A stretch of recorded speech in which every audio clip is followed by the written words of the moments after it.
Welcome to YOUCANIC. Today here on YOUCANIC, I'm going to go over how you replace your low beam light bulb. It's in the outside, so you reach down through here. You have good access where we can reach in there, undo the cap, and twist it over the counterclockwise. Same thing with the light bulb mechanism inside there. Then you twist it counterclockwise and pull it out.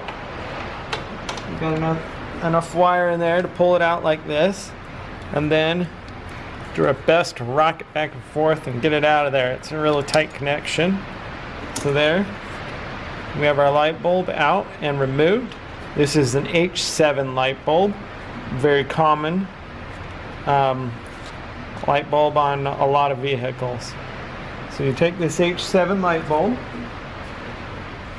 So you take your new H7 light bulb to be able to put back into place.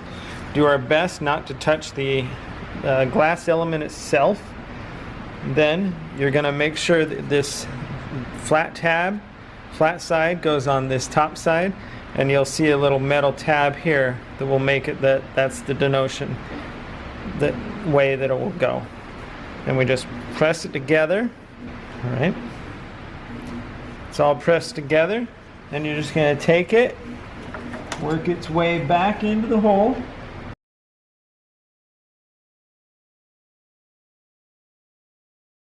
It's a slight pain to get it lined up in there, but you get it lined up in there, you twist it to the right, and then it's into the lock place.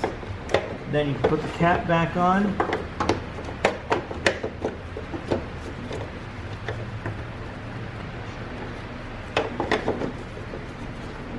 Twist that into the lock position, and that's how you replace your low beam headlight on your GLA250. Thanks for watching YOUCANIC, where you can be the mechanic.